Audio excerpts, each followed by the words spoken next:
Kasi ang G-spot ng babae ay nandito banda. So kung ang ari mo ay may bulitas dito, possible na tamaan yung G-spot ng babae sa taas kapag ipinasok mo na si junior mo. Pero kung yung maitim ba skin, underarm at singit mo? K-Skin ang bahala sa'yo. Premium ang ingredients, paraben-free and sulfate-free, and FDA-approved, kaya safe for everyone. With K-Skin, ibalik ang alindog mo. Huwag nang magpahuli.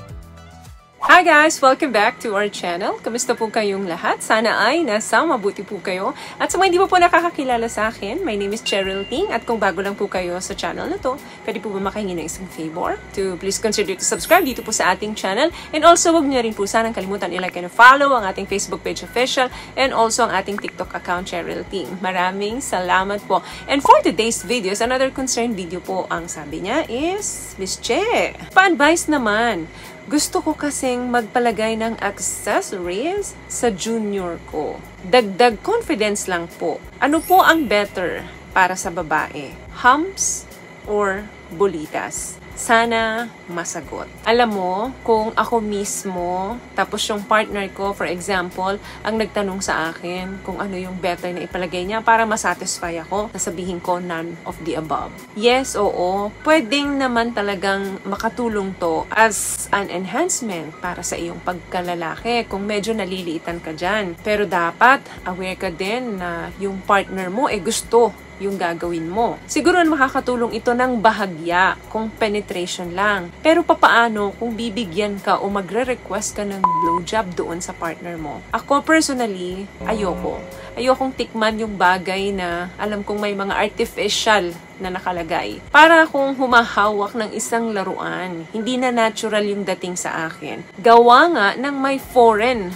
object na doon sa ari ng partner ko. So, ayoko. Isasuggest ko sa kanya na galingan na lang niya. Kasi sa totoo lang, nasa performance naman talaga yan. Aanhin mo naman yung mga kung ano-anong nakalagay diyan sa ari mo. Kung pagdating naman sa performance, wala namang binatbat. 80% ng mga kababaihan hindi naman talaga nakakatapos sa penetration alone. But since gusto mong makuha ang aking suggestion, kung alin ba sa dalawang yan ang better. Hindi po lahat ng babae ang sasang-ayon na palagyan nila ng bulitas or humps, yung ari ng mga mister nila. Before that, ano ba muna yung bulitas? Ang bulitas ay isang maliit na object yan. Parang maliit na jawline yan. Depende sa laki na gusto ninyong ipalagay. Saan gawa ito? Ito ay posibleng gawa sa plastic, gawa sa metal, or meron namang gawa sa pearl at hugis bilog ito. Ano ba ito inilalagay sa inyong ari? Ito po ay dapat kinakailangan gawin ng mga eksperto. Pumunta kayo sa mga clinic na gumagawa talaga. Mga doctor, surgeon na gumagawa nito para maiwasan ang infection. Huwag ninyong ipalagay ito sa mga kumpare nyo lang at ipapalagay nyo pagka nagkainuman kayo at nalasing na kayo, doon ninyo gagawin ito. Pagising nyo, magugulat na lang kayo, may masakit na doon sa ari nyo. Or possible na nagkaroon ka na ng infection. Kasi susugatan yung balat mo dyan para ma-insert or maipasok yung maliit na bilog dyan sa balat ng ari mo. Ito ay nilalagay sa ilalim ng balat. Pwede namang sa ibabaw lang, pwede namang sa ilalim lang. O gusto nyo naman nakapalibot. So nakadepende yan sa inyo kung anong size, saan banda ilalagay. Yung humps naman, karamihan gawa ito sa silicone. Nakapalibot talaga ito sa ari ninyo. Para itong ring, pero ipinapasok din to doon sa balat. Hindi tulad ng bulitas ito na kailangan isa-isahin mo yung paglagay nito. Parang ini-implant, itinatanim mo doon sa skin ng ari mo. What I love about this product, itong No More Dark Secret ng K-Skin, bukod sa may advanced whitening na siya na kung saan pwede niyang matulungan na pumuti yung mga singit-singit mo, moisturizing, meron siyang anti-irritation, antibacterial, maintain healthy pH level. Hindi lang pambabae, meron din po tayong pang lalaki. So, ano ang better pagdating sa babae? So, siguro ako, kung talagang pilit mo kung pinapipili, kung ano talaga yung best dyan, kahit na sa akin hindi ako favor dyan. Siguro better kung bulitas. Lalo na kung nandun lang sa top nung iyong ari dun sa skin. Then sa ibabaw lang siya.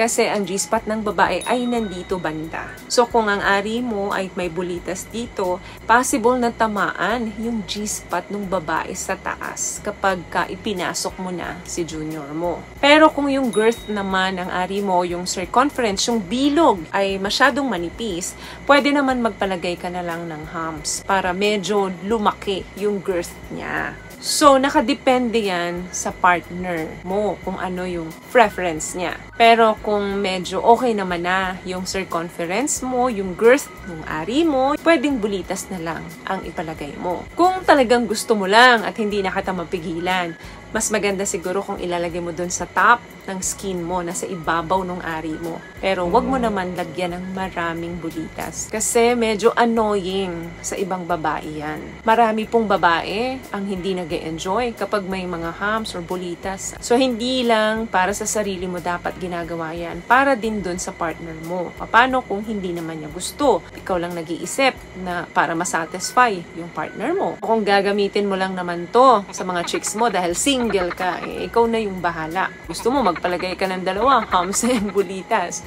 Hindi, biro lang. Pero kung ako nga, natanungin mo, better na bulitas na lang ang ipalagay mo kung sakto naman ang bilog or circumference ng ari mo.